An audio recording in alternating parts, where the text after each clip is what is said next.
The first time I looked in the mirror that morning, I thought the light in the bathroom was broken. My skin, normally olive, with the faint traces of summer sun, was now pale in some places, almost ghost-like, while blotches of dark, coffee-colored patches spread across my chest and arms. It was as if someone had painted me overnight, without asking, without mercy. I rubbed my eyes, splashed water on my face, even pinched the flesh on my forearm, half expecting to wake from a dream. But this was no dream. My reflection stared back at me, mismatched, unfamiliar, and terrifying. The skin that had been mine yesterday had vanished, replaced by something I couldn't recognize. Panic rose in my throat like acid. My wife gasped when she walked in, her hand flying to her mouth. "What happened to you?" she whispered, as if saying it louder would make it more real. My son, just 8 years old, peeked from behind her, eyes wide with fear. For the first time in my life, my own family looked at me as if I were a stranger. Every cell in my body screamed for answers, but none came. There was no pain, no fever, no warning. Only the horrifying truth that I had gone to bed normal and woken up transformed. My skin was no longer my own. That morning would mark the beginning of the most terrifying chapter of my life. A journey into the unknown, where science, fear, and hope collided. And as doctors, researchers, and my family would soon discover, this was not just a case of pigment gone wrong. This was the silent scream of a rare cellular mutation, rewriting my story without permission. My name is Daniel, and until that night, I was just another man in his late 30s, living a quiet life with my family in a small coastal town. I worked as a civil engineer. I loved soccer on weekends. My greatest worry was making sure my kids finished their homework before bed. But life has a way of blindsiding you in ways you never expect. When my skin changed overnight, it wasn't only a cosmetic nightmare, it was the opening act of a medical puzzle that baffled every doctor I met. Within hours, my home turned into a triage unit of questions. Was this a reaction to food? An autoimmune attack? A sign of cancer? Every possibility carried its own kind of terror. The medical team that first evaluated me admitted they had never seen anything quite like it. My blood work came back unremarkable, my vital signs were stable, and I wasn't in physical distress. Yet the visible transformation was undeniable. Patches of depigmented and hyperpigmented skin spreading in unpredictable patterns. My body had become a canvas of contradiction, and I was left to wonder if this was only the beginning. In the days that followed, my life became a whirlwind of hospital corridors, whispered conversations, and anxious nights. My case drew attention far beyond our local clinic. Specialists arrived, journals were consulted, and terms like rare mutation, genetic instability, and dermatological anomaly began floating in the air. My story was no longer just mine. It was a medical mystery waiting to be solved. And so began a journey that would test the limits of science and the resilience of the human spirit.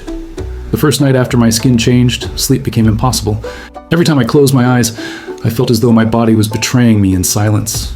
My wife kept waking to check on me, running her fingers over the irregular patches on my chest and arms, as if her touch might smooth them away. The mirror had already told me the truth, but I couldn't accept it. I wasn't in pain, yet the fear was visceral. I felt invaded, rewritten, as though something inside me had switched tracks overnight. By the following morning, the changes had spread. My neck showed jagged lines of contrasting colors, pale ivory next to dark bronze. The effect was almost geometric, unnatural, as though an artist had carved patterns onto my skin. I tried covering it with clothing, but the sensation of tight fabric against the uneven tones only reminded me that I was living in someone else's body. The stares from my children, once playful, now carried a cautious distance. They didn't want to say it aloud, but I saw the question in their eyes. "Is Daddy sick?" At the emergency department, the nurse at reception froze when I pulled up my sleeve. She summoned a physician immediately, bypassing the usual queue. I knew then that my case was not routine. The first doctor, a young resident, examined me carefully, pressing on the patches with gloved fingers, asking about fever, medications, travel, allergies. I could only shake my head. No pain, no itching. "It just happened," I explained. He scribbled furiously in his notes before excusing himself to call for a dermatologist. His expression was not fear, but fascination. That unsettled me more. Within an hour, I was surrounded by 3 doctors. They spoke in a language that was both technical and evasive, as if deliberately avoiding the word mutation. I heard terms like vitiligo, post-inflammatory hyperpigmentation, Stevens-Johnson syndrome. My mind caught onto those labels, clinging to them like lifebuoys, though I didn't fully understand. At least they were something. But when the senior dermatologist finally looked me in the eyes, he admitted, "None of these fit perfectly. We've never seen such an abrupt transformation." His honesty was brutal but necessary. It left me shivering. Blood tests were ordered immediately.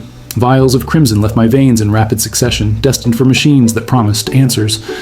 I lay on the hospital bed, staring at the fluorescent ceiling lights, imagining them scanning me, exposing the secret beneath my skin. My wife sat beside me, her hand on mine. whispering encouragement. But I could see the way she glanced at the changing tones spreading across my forearm. Even she struggled to disguise her alarm. For the first time in our marriage, I felt she saw me as both her husband and an unsolved equation. Hours passed, but the results brought no clarity. White blood cell counts, liver enzymes, kidney function, all normal. No signs of infection or organ failure. The dermatologist seemed almost disappointed by the normalcy. "Your body is functioning perfectly," he said, "except for what we can see." That paradox made my fear grow. If the problem wasn't in my blood, where was it? Beneath the surface? In my DNA? Was I witnessing the start of something much larger, something invisible until it revealed itself in the most obvious place? My skin? Later that evening, a geneticist was called in. His arrival marked a turning point. Unlike the others, he didn't seem surprised. He seemed intrigued. He asked about family history. Had anyone in my bloodline experienced strange dermatological conditions? My parents were healthy, my siblings unremarkable.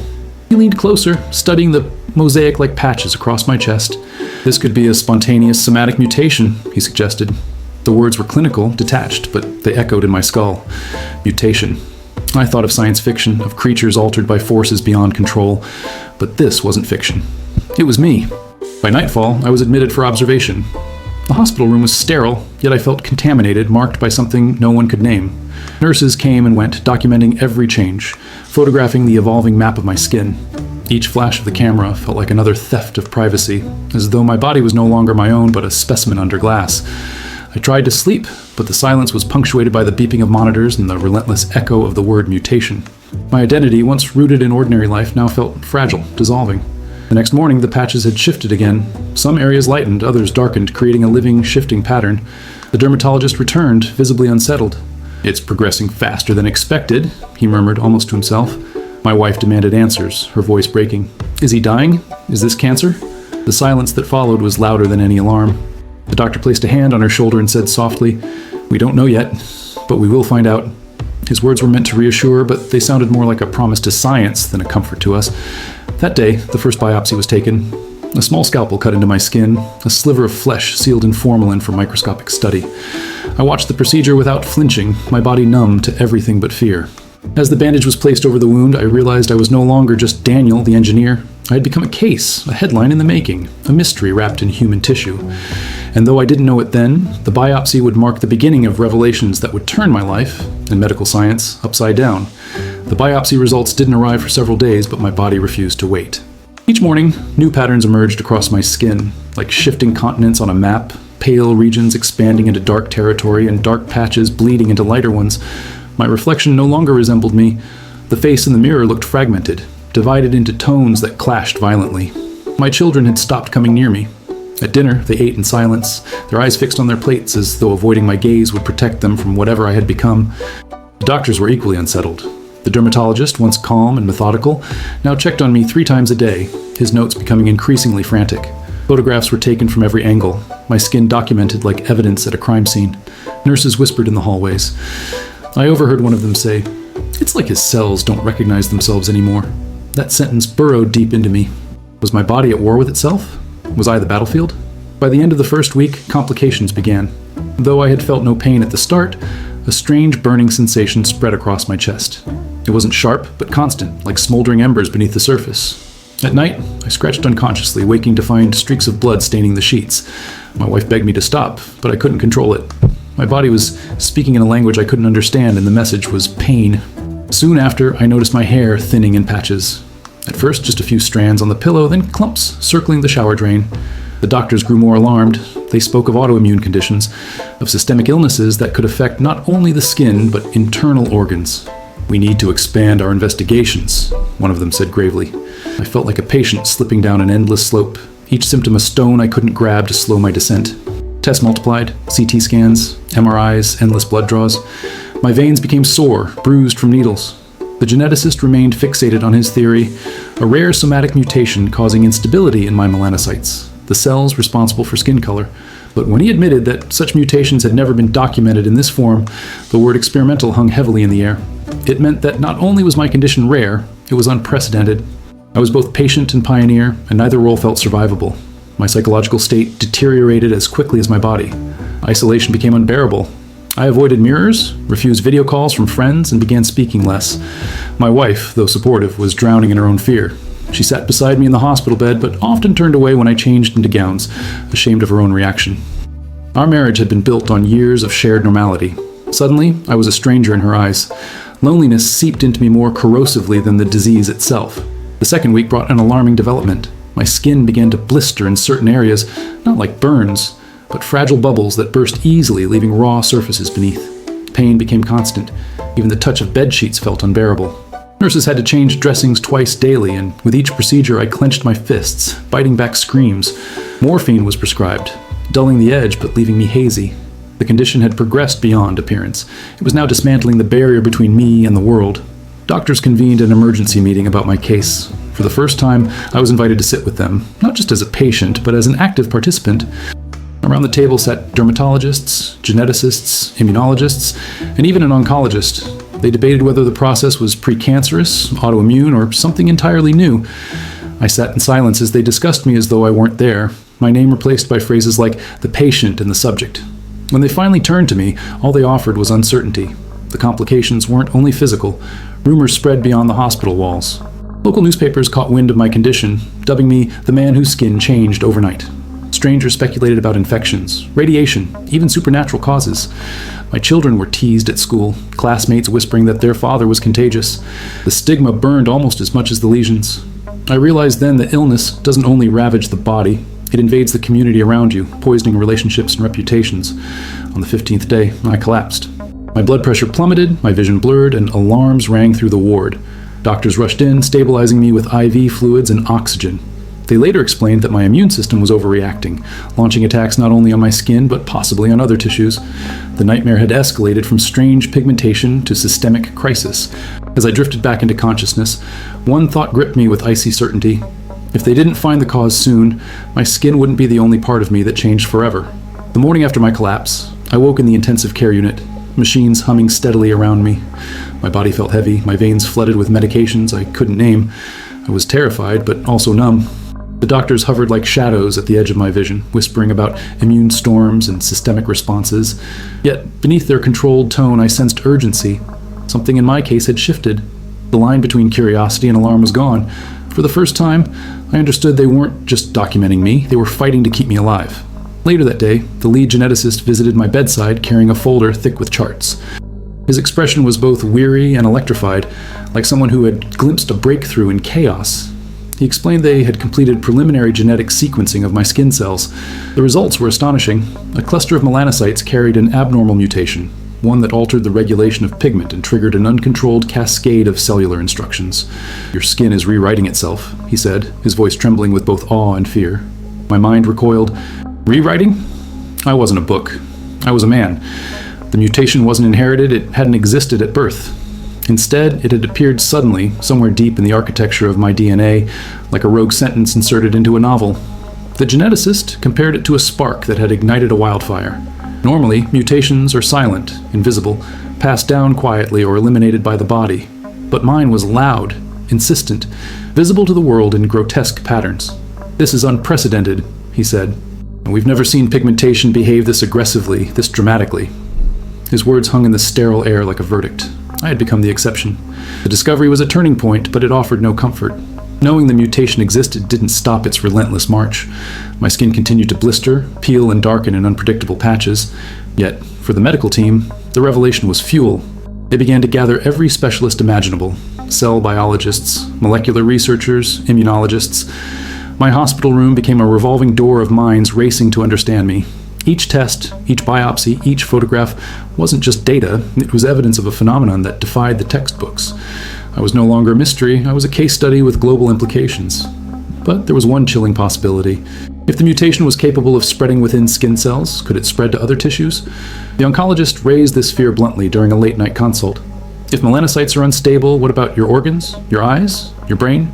The silence that followed was suffocating. I felt like a man standing at the edge of a cliff, the ground beneath me crumbling. My wife clutched my hand so tightly her knuckles whitened. For the first time, tears rolled down my cheeks, not from pain, but from the magnitude of uncertainty. The turning point came unexpectedly from the pathology lab. While studying the biopsy under advanced microscopy, one researcher noticed something remarkable. The mutated cells weren't multiplying uncontrollably like cancer. Instead, they were adapting. They communicated through unusual protein signals, as if orchestrating a deliberate transformation. It's not chaos, the researcher said. It's order of a different kind. That phrase unsettled everyone. What kind of order was rewriting me?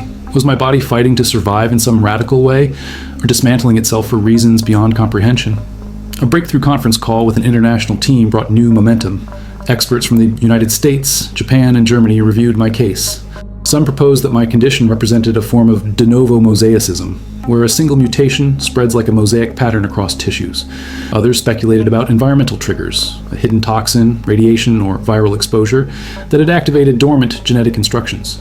Each theory was more unnerving than the last, but all shared one truth. My condition was unique. There were no precedents, no guidelines, no treatments. I was the blueprint and the experiment all at once. Despite the weight of uncertainty, a sliver of hope emerged. A molecular biologist suggested a novel approach, mapping the protein signals that the mutated cells emitted. If they could decode the language of the mutation, perhaps they could interrupt it or redirect it. We need to understand the code before we can rewrite it, she said. For the first time in weeks, the room buzzed not with despair, but with determination. My body had become both problem and teacher, and the scientists were ready to listen. I was terrified, but I clung to their urgency like oxygen. Meanwhile, my physical suffering intensified. The burning sensation spread to my back and thighs, and new lesions appeared daily. Nurses worked tirelessly to keep infections at bay. I often drifted into morphine-induced haze, my dreams filled with fragmented visions of my skin peeling away like paper. But in those moments of delirium, I sometimes imagined a future where this ordeal became a story of survival rather than tragedy. The hope was fragile, but it was all I had. If the mutation was rewriting me, perhaps science could still hold the pen. The crucial discovery, that my condition wasn't random destruction, but an orchestrated cellular mutation, changed everything. It shifted the narrative from despair to possibility. I was no longer only a victim of a disease. I was a living experiment, a puzzle with answers hidden in the very fabric of my DNA. The road ahead was terrifying, uncertain, but it now held direction. The doctors spoke of clinical trials, experimental therapies, even genetic editing.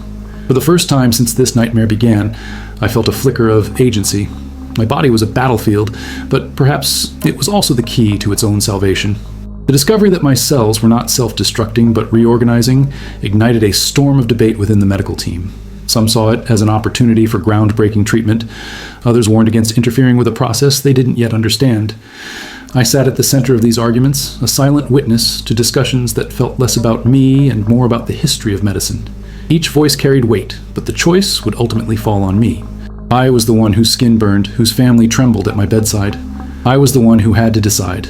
The first proposal came from the geneticist, a highly experimental therapy involving CRISPR-based editing. By targeting the rogue mutation directly, they hoped to silence it. But the risks were terrifying. Mistakes could destabilize healthy cells, triggering cancer or systemic collapse.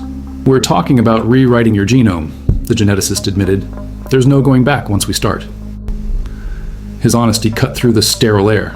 To him, it was a scientific frontier. To me, it was a gamble with my life on the line. A second approach was suggested by the immunologist, suppressing my immune system almost entirely. His theory was that my immune cells were amplifying the mutation's effects, fueling the inflammation and blistering. If we calm the immune system, he argued, we might reduce the destructive manifestations. But immune suppression carried its own perils, leaving me vulnerable to infections that could kill me faster than the mutation itself. The trade-off was brutal: risk suffocation by disease or be consumed by my own skin. Then the molecular biologist presented a third path, one that sounded less like medicine and more like science fiction. She proposed using a targeted protein therapy designed from the signals my cells were emitting. By mapping the cellular language of the mutation, she believed they could create a synthetic protein to intercept or redirect the instructions. It was untested, never before attempted on a human, but her conviction was undeniable. "Your cells are speaking," she told me. "What if we could teach them a different story?" Her words struck me like a lifeline thrown into stormy seas. The medical board convened to discuss these options. For hours, they debated in a room heavy with fluorescent light and fatigue. When I was finally invited in, they outlined the 3 possibilities, each layered with scientific promise and mortal risk. I felt like a man, standing before 3 doors, each leading into darkness. Behind one door, death was certain. Behind another, transformation. But I couldn't see which was which. My wife sat beside me, holding my hand so tightly it hurt. I realized then that this wasn't only my decision. It belonged to all of us. That night, I lay awake, weighing the choices. CRISPR meant precision but irreversible consequences. Immune suppression meant temporary relief but vulnerability. Protein therapy was untested but held the promise of communication rather than destruction. In the end, what swayed me was not fear, but instinct. If my body was speaking in a new language, perhaps silencing it or suppressing it was wrong. Perhaps it needed to be understood. I whispered to my wife in the dark, "If my body is rewriting me, maybe we have to listen before we erase." She nodded through tears. The decision was made. The following day, I consented to the experimental protein therapy. The medical team prepared as though entering battle. Scientists worked around the clock to synthesize the intercepting protein, modeled from the molecular patterns my cells produced. I watched through the glass of the lab, my own tissue samples glowing under microscopes, the code of my existence laid bare. It was terrifying, humbling, almost holy. They weren't just treating me, they were negotiating with the very instructions of life. My body was not the enemy, it was the manuscript. The first infusion began quietly. A transparent bag of fluid hung above me, its contents dripping slowly into my vein. The liquid looked ordinary, indistinguishable from saline. Yet everyone in the room held their breath, as though the clear fluid carried the weight of centuries of medical history. I closed my eyes, expecting fire, collapse, or nothing at all. Minutes passed. My heart pounded, but the monitors remained steady.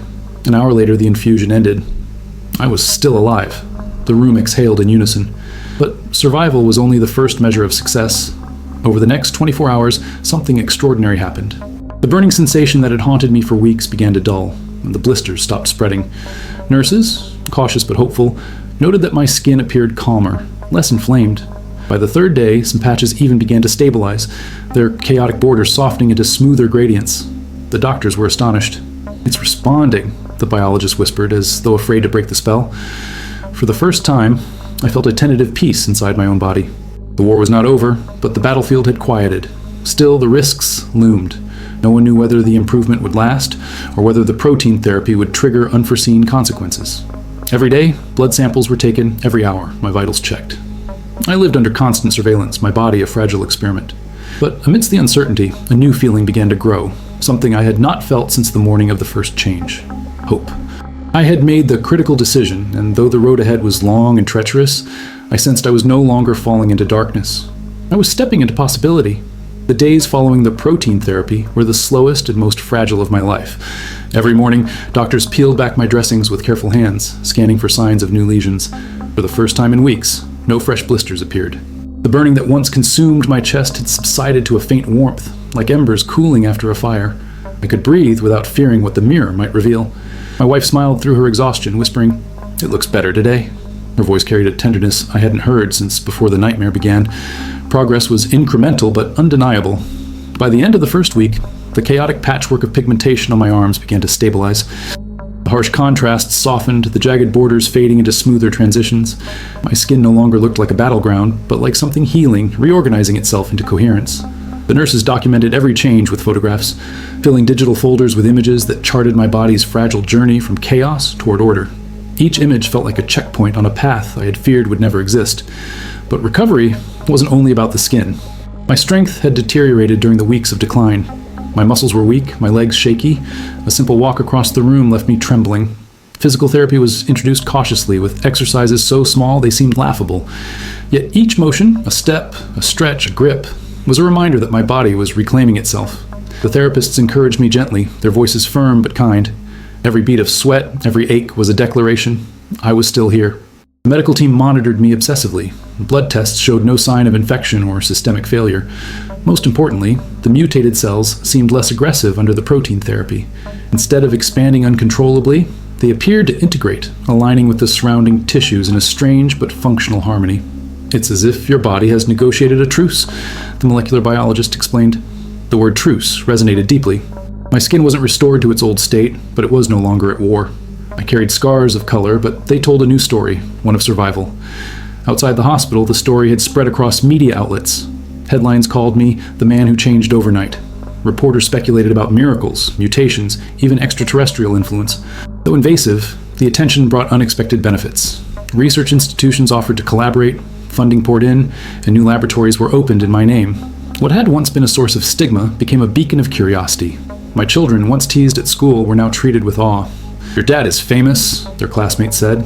Fame was never my goal, but if my ordeal could advance science, it felt worthwhile. Emotionally, recovery was more complex. My marriage bore the scars of fear and distance. My wife confessed that during the worst days she had struggled to recognize me, not only my face, but my essence. It was like living with a stranger, she admitted through tears. We spent long nights rebuilding trust, reminding ourselves of the love that had existed before disease invaded. Holding her hand again, not as patient and caretaker, but as partners, felt like a quiet victory. Illness had threatened to dismantle us, but survival gave us a chance to reassemble, stronger and more tender. Over the following months, my skin settled into a pattern unlike anything natural. Large regions remained lighter, others darker, forming a mosaic that no treatment could erase. Strangers stared, sometimes with curiosity, sometimes with pity. I learned to meet their gazes without shame. My reflection no longer horrified me. Instead, it reminded me of what I had endured. "You don't look like the man you used to be," one old friend remarked. I smiled gently and replied, "I'm not, and that's okay." Transformation was no longer a curse. It was my identity, redefined. The scientific community classified my case as spontaneous somatic mosaicism with adaptive protein signaling. Though the name was technical, to me it was simply survival given form. Researchers published papers citing my journey as evidence of new biological frontiers. Some even argued that my condition hinted at future therapies for autoimmune diseases, pigment disorders, even cancer. Knowing that my suffering might pave the way for others brought me a sense of purpose. Pain without meaning is torment. Pain with meaning becomes contribution. That realization gave me peace I hadn't known before. Life after the hospital was filled with adjustments. I returned to my work as an engineer slowly, balancing fatigue with determination. Colleagues welcomed me cautiously at first, unsure of how to address my altered appearance, but as weeks passed, conversations shifted back to projects and deadlines. Normality, though changed, crept back into my days. I began coaching my son's soccer team again, standing on the sidelines with patches of mismatched skin exposed to the sun. The children no longer looked at me with fear. They saw only a father cheering loudly, alive and present. Recovery, I realized, was not about returning to who I had been, but embracing who I had become. My body bore a permanent map of transformation, but it also carried resilience, proof of survival, etched into every patch. I was not healed in the traditional sense. I was altered, redefined, remade. Yet I stood, breathing, loving, living. And in that, there was triumph. The mutation had threatened to erase me, but instead it had forced me to confront the fragile miracle of existence. I was not the same Daniel, but I was still Daniel. And that was enough. Looking back, I understand that illness reshapes not only the body, but the soul. My skin will never return to its former self, but perhaps that was never the point. What mattered was learning to live within transformation, to accept that survival doesn't always mean restoration. It means adaptation, courage, and finding beauty in what once seemed unbearable. My scars became a testament not to suffering alone, but to endurance. I often think about the doctors who surrounded me, their debates, their sleepless nights. They didn't just treat me, they entered uncharted territory with me. Together we walked into a darkness no textbook had prepared them for, and emerged with knowledge that may one day save others. Science and humanity converged in that hospital room, and I was both witness and participant. That is a burden, but also a gift. To anyone hearing my story, remember that our bodies are fragile, unpredictable, yet resilient beyond imagination. What happened to me was terrifying, but it also revealed strength I never knew I had. And if my journey has taught me anything, it's this: every transformation carries a lesson. Thank you for watching, and don't miss our next incredible case, where medicine once again collides with the impossible.